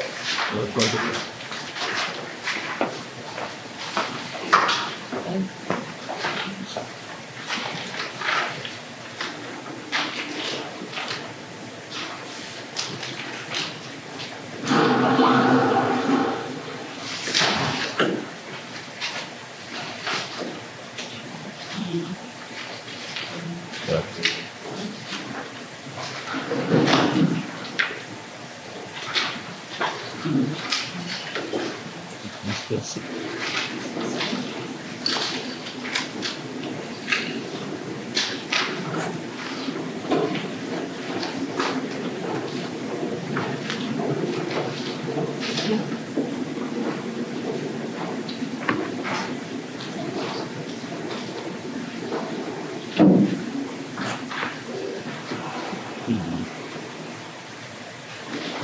that has actually come out and we're trying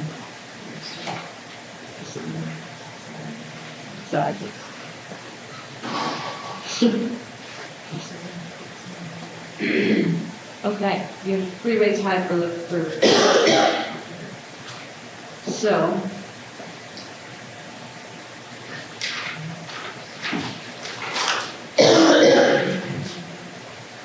these guys don't do it.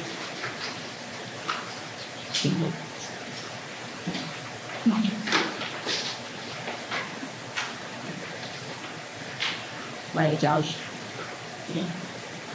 He's not on. Okay, so we have a three-way tie, Tim, Deborah, and David, each got 3 votes. So, of those 3, write down one of those names, the one that you're voting for, and sign it, put your finger down, so maybe on the back, one or 2 other, you know, write them down. So David, Deborah, yeah.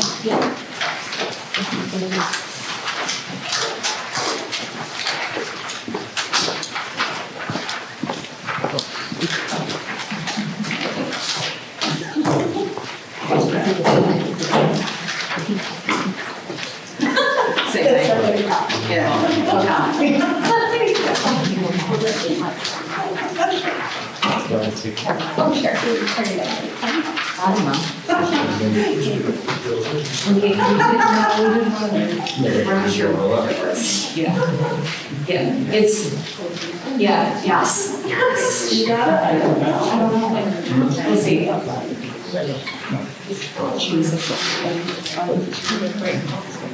No.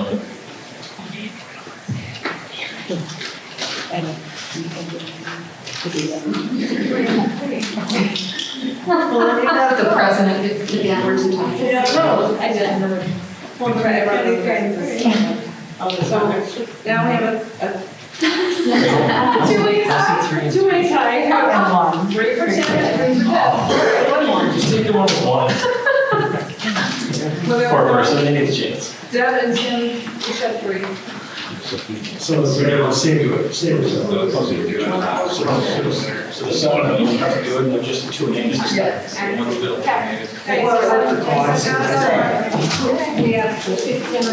Tim or Deb? Tim or Deb?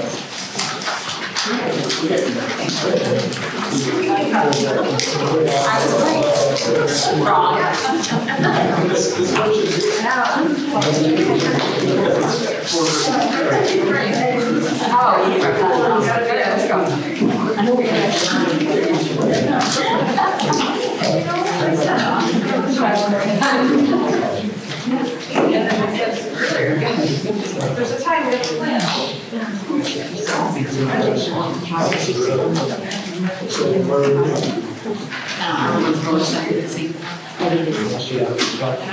So.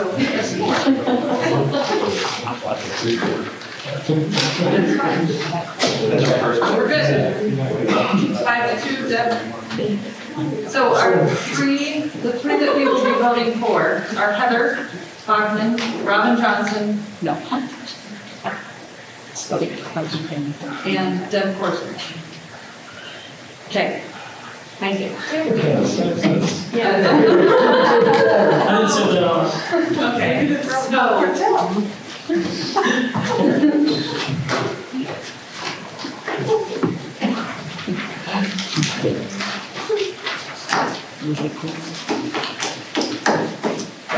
I vote for Officer Howell.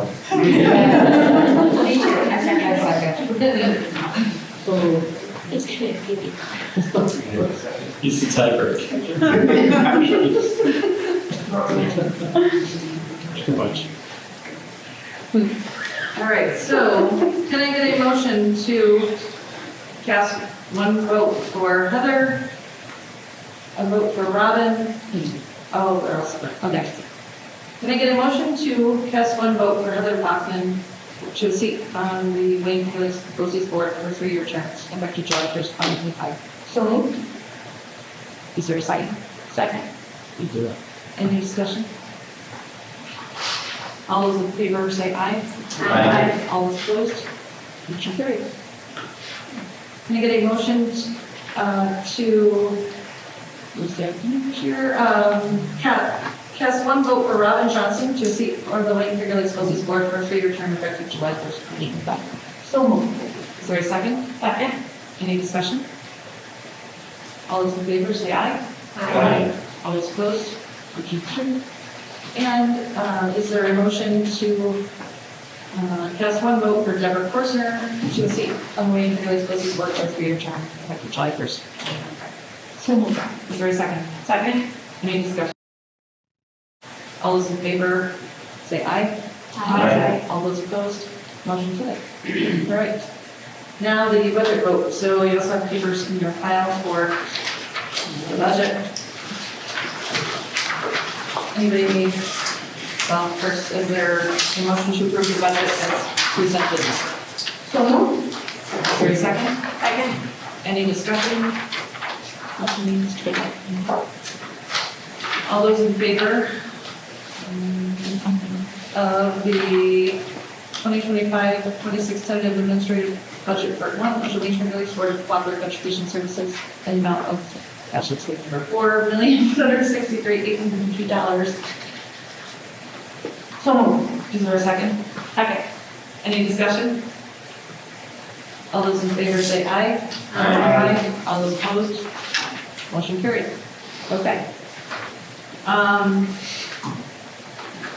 Did anybody have any, we talked last meeting, if there were any ideas or suggestions for,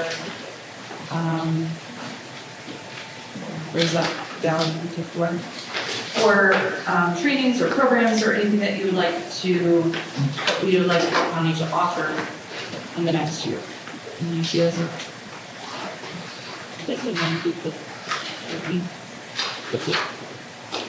Anything you'd like to learn about, or like what county to offer? Or do you just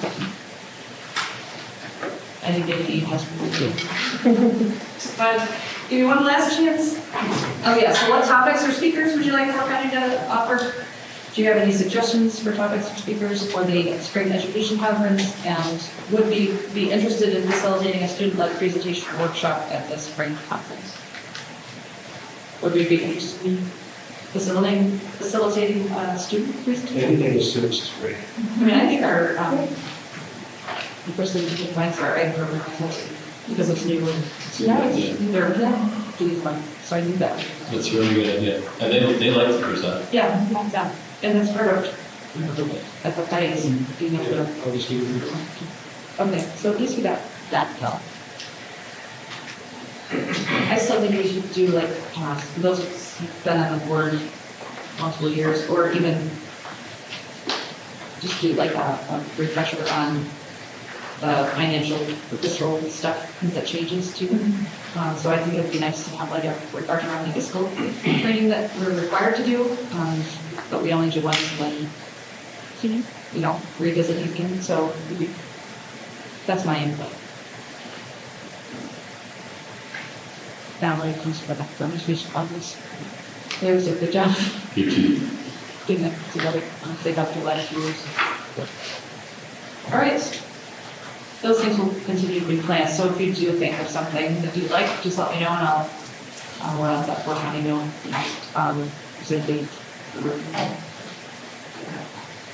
Okay. Do we get everything now? Okay, so on to item B, Lake Finger Lakes BOCES Power bid resolution. Is there a motion to approve item B as presented?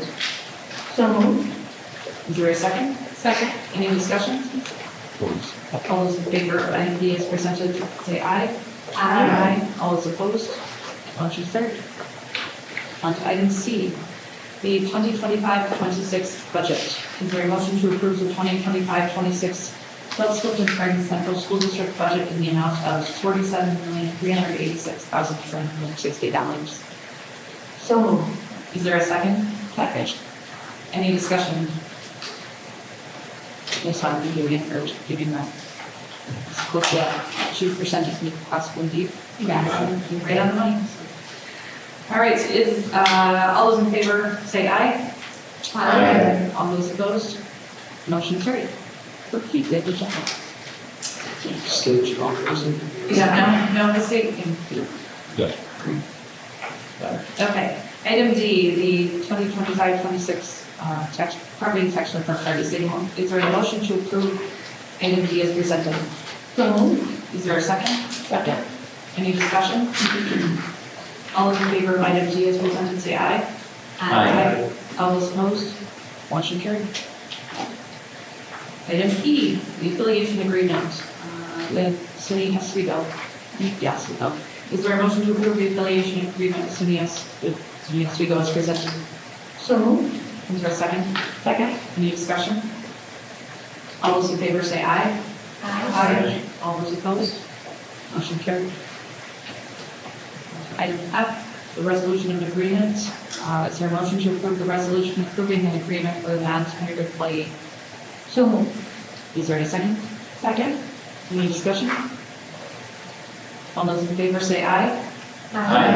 All those opposed? Motion carried. Okay. Martin's in favor, that's, yeah, item two. I would like to block items G, H, and I. So acoustic design services agreement, construction management services agreement, and site promises agreement. Is there a motion to approve items G, H, and I as presented? So moved. Is there a second? Second. Any discussion? All those in favor of items G, H, and I as presented, say aye. Aye. All those opposed? Motion carried. Item J, the health services contracts. So there are two contracts, one with Geneva City School District and one with North Central School District. Is there a motion to approve the health services contracts as presented? So moved. Is there a second? Second. Any discussion? All those in favor say aye. Aye. All those opposed? Motion carried. Policy manual modification things. So I'm reading the room, and I want to make sure that I'm as concise as possible, okay? So at this point, by the time there's a motion and a vote by the board, we will have had at least a first read on all policies in the section 7000s, which is, if not the largest, one of the top two largest and most labor-intensive policy sections. So we were getting a little giddy as you can get over policy committee, because it is kind of an end point for us, and we will be pivoting towards section 1000, which are bylaws, and that's nice because that'll be leading us into our regular meeting in July. It just makes sense for us to go there, and there's far fewer policies to look at in that section. So we're going to do this, and we're going to do it now. All right, so here we go. There are 75 policies in this section. You've seen this slide 3 times, so I'm moving on. These are the categories. You've seen this slide again 3 times. We're moving on. All right, so back in February, there was a review of 53 policies. Those 53 policies remain identical to the ones that are currently in the manual. In March, we had 9 first reads on 9 policies with changes, and tonight, this is what we're going to do. We're going to have a second read on those 9 policies from March. We're going to have a first read on 11 additional policies, and then we will have a second read and adoption in May of those 11 policies that we read tonight. There are 3 policies to retire. And then there are 2 policies that we identified initially that we thought were going to have some changes, but then decided leaving them as is was actually best, so they will remain identical to past policies. So we will, at the end of tonight, just consider them reviewed, and you won't see them again on a board agenda or board presentation. And then finally, we have 2 policies that we added that we needed to have a first read on tonight because of a time factor. They're not related to our comprehensive policy manual review. They're related to things that are happening right now that we need to change. All right, we'll get there in a little bit. All right, so there's 2 policies that are going to remain identical. These are musical instruments, how we handle musical instruments. Essentially, this policy indicates that if it's a small instrument, that it would fall onto our parents to purchase or rent said instrument for their child in order to engage in our instrumental music program. But if it's a large and expensive instrument like a baritone, saxophone, or tuba, or a giant percussion instrument, that the district would be letting them borrow it from us. And we have several instruments, so we're able to do that. So we're leaving that policy as is. It's functioned well for us, so we're leaving it alone. And then finally, we do employ several students of minor age as student helpers. Again, we thought we might need to tighten up language here, but then upon review, realized that this policy has been functioning well for us. So we didn't feel a need to make it. So we're going to leave that policy alone as well. All right, so now on the second reads, and I'm going to try to move fairly quickly through these because you've seen them before. So there are 3 policies in the student progress section. Provisions for interpreter services to parents who are very impaired. Superficial changes. The intent of the policy doesn't change. We've used this for our parents in the past, and the intent stays the same. The student directory information, we do have an expanded list of what we do consider as directory information. The reality on this particular policy is that we have a very narrow definition in our current policy, but we are actually moving away from that definition. And the definition and what's listed in this directory information policy is more aligned with our actual district practices. So it's an expanded definition, again, that better reflects what we do. And then finally, student privacy, parental access information, and administration of certain physical exams to minors. The key change here is that in the past, if a community member wanted to review curriculum, there was a 10-day period that the district would agree to provide said curriculum. The new status quo for these policies, is 30 days, and it provides us a little more time to fully for the community member who requested it. So otherwise that policy remains the same. Then in student conduct, the draft policy from everyone BOCES removes a section that was pretty prescriptive when it came to how we would be preventative and we would intervene in the case of alcohol and substance abuse. The current thinking on these policies is that vaguer or more vague language is better because it allows us to kind of change our tactics with students as the need changes. And every student is different and every substance abuse situation is different. So we need to be applying different strategies to meet the specific needs of that student who is navigating a specific issue. Therefore, instead of having a prescription, right, that says we will do A, B, C, D, E, and F, the cookie cutter approach, it allows us to be more student specific. So those are the changes there. All right, so our athletic program and student voter registration and pre-registration. So our sports and athletic programs, superficial changes, the intent of the policy doesn't change from what's currently in our manual. And then this next one is a brand new policy.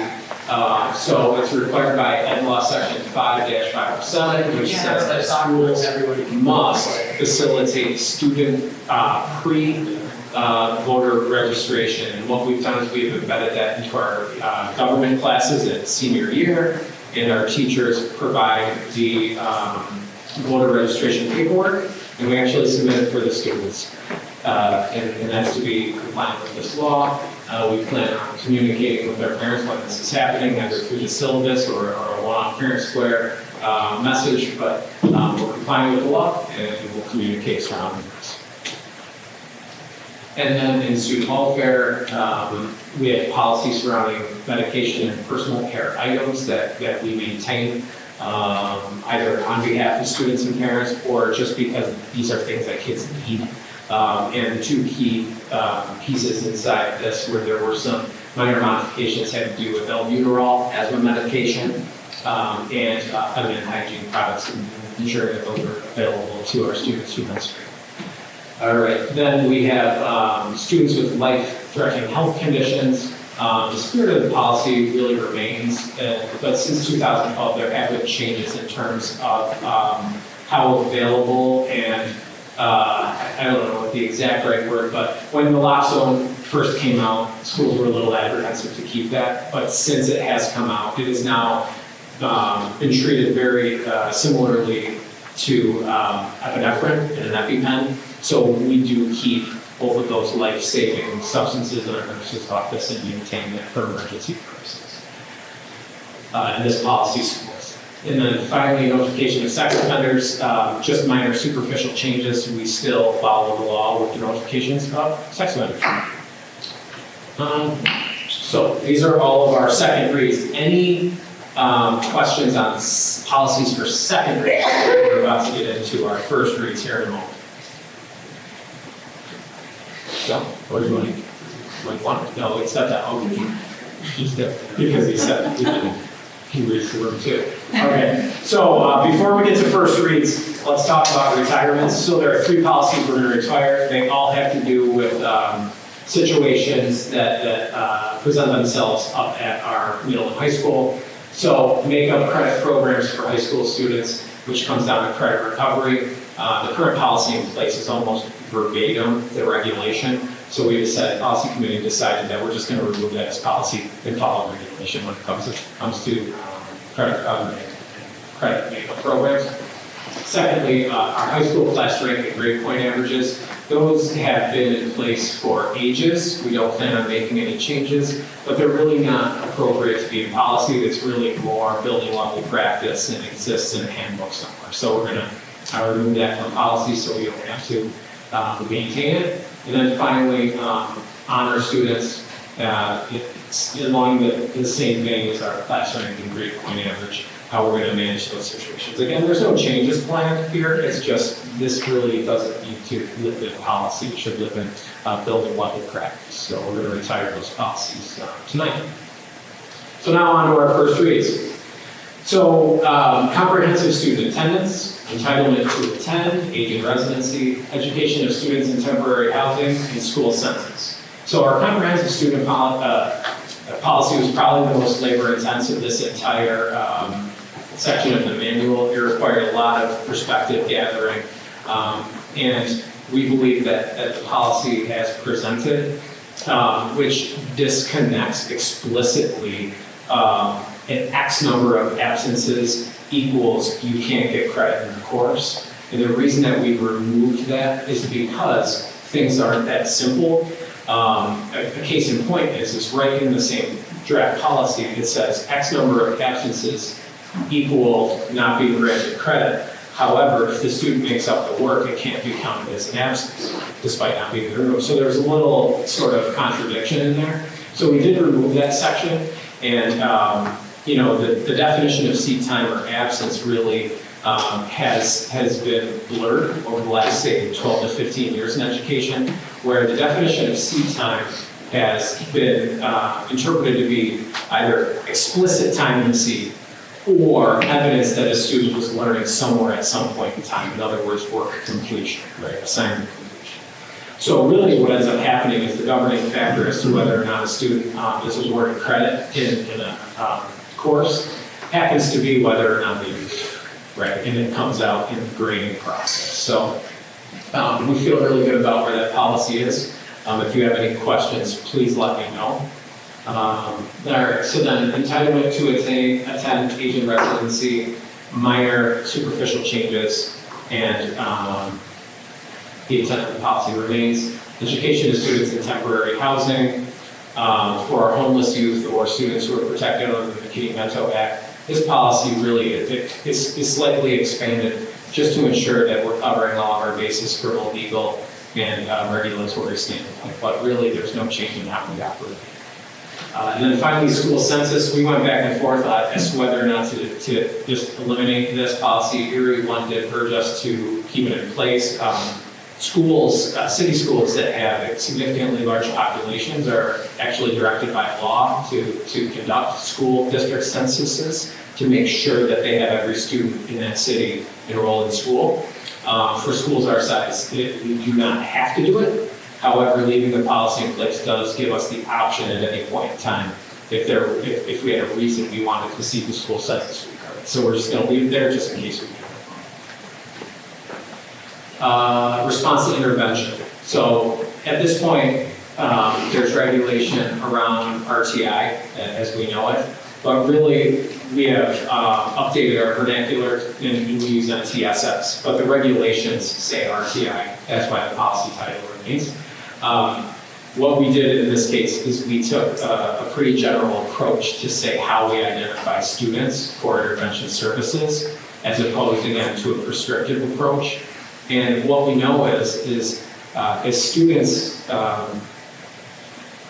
learn and gaps are closed, and we see an increase in student achievement, our intervention is going to exist on a sliding scale, and we're always going to be catching the students that are at whatever our bottom tier happens to be, whether that's, let's call it a level of performance 1 or a level of performance 2, and in a kind of utopian scenario where students are at performance level 3, we're still going to intervene at the most bottom, the bottom level and try to bolster those kids up.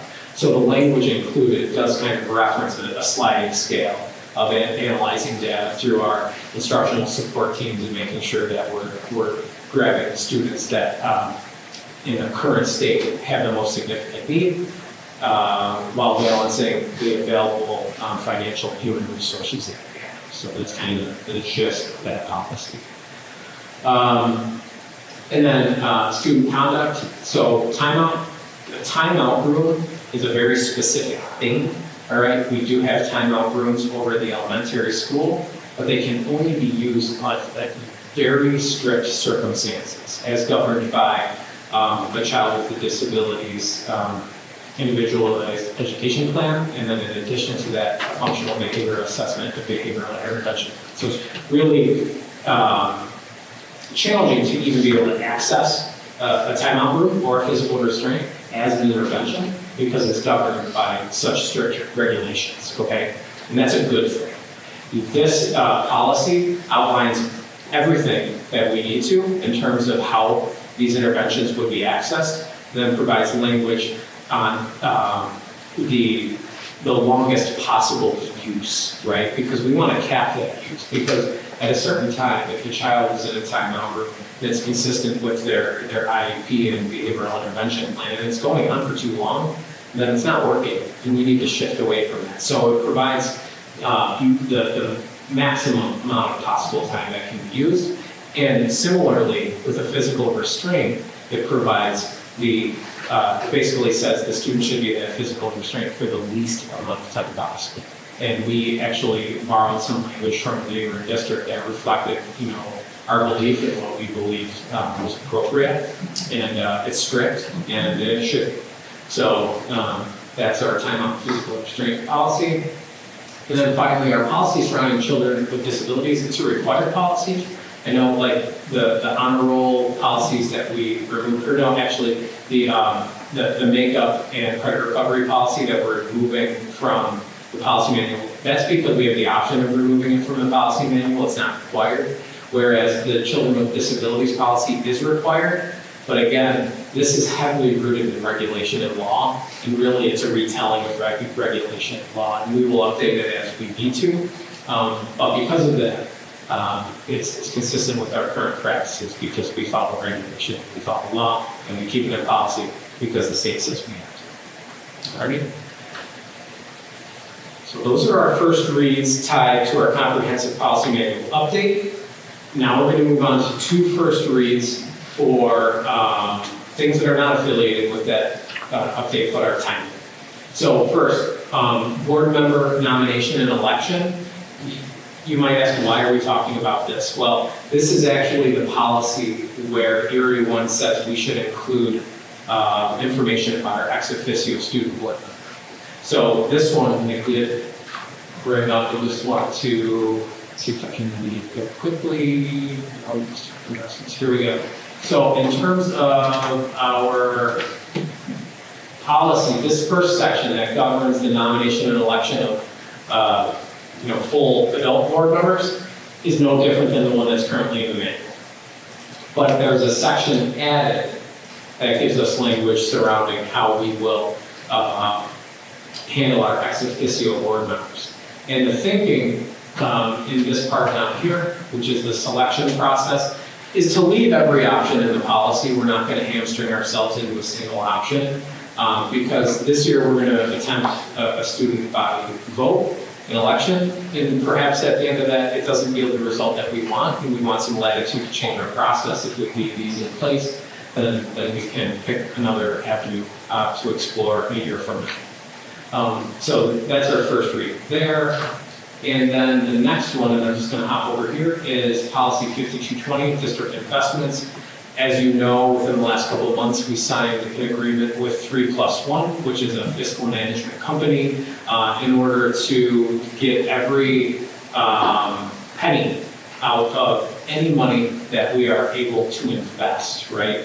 And we know that our business administrator and our treasurer over at BOCES don't have enough time essentially to micromanage any available funds that we may have, because at any point in time, we do have a significant quantity of cash ready and liquid for things like payroll and other bills that come due. The thing is we at any given time have way too much of that ready to go, which means that slice that's too much, we can actually put into district investments and we can gain interest on it.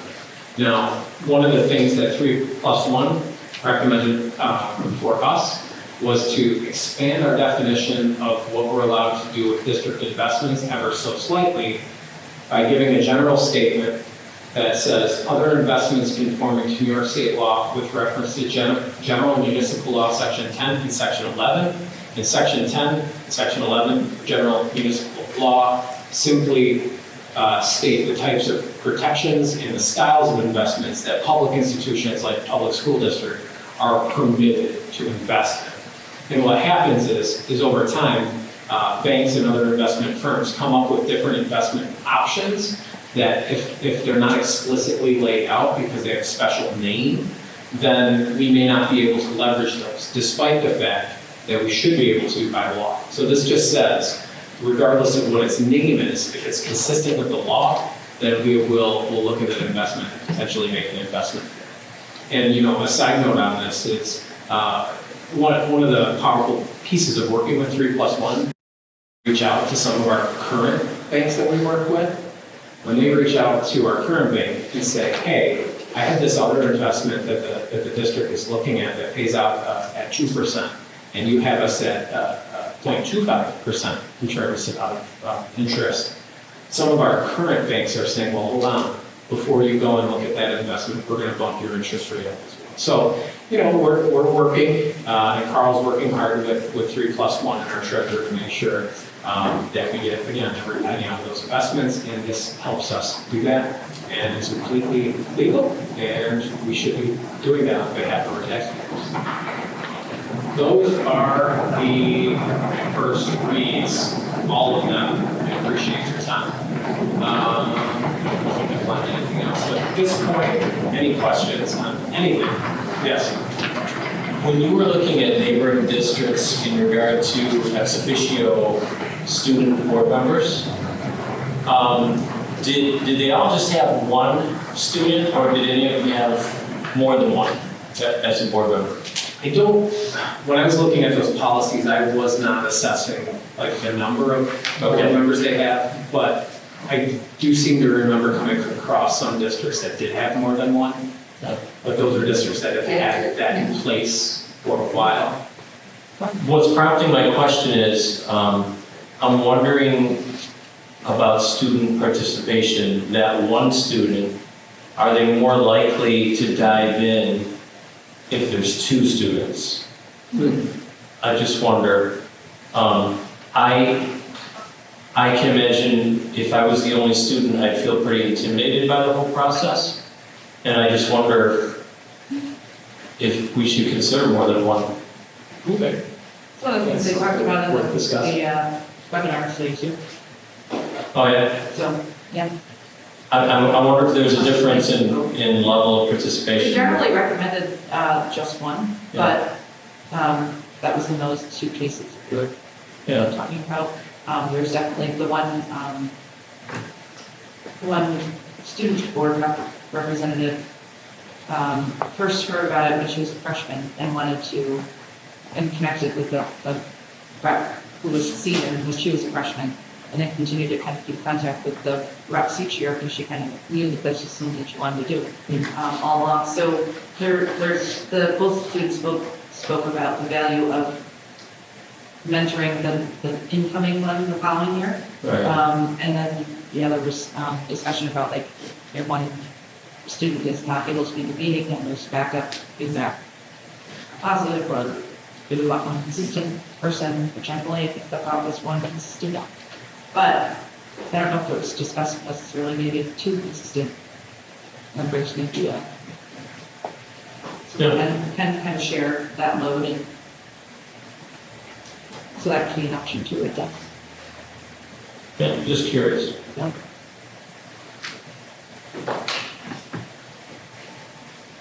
Any other policy-related questions?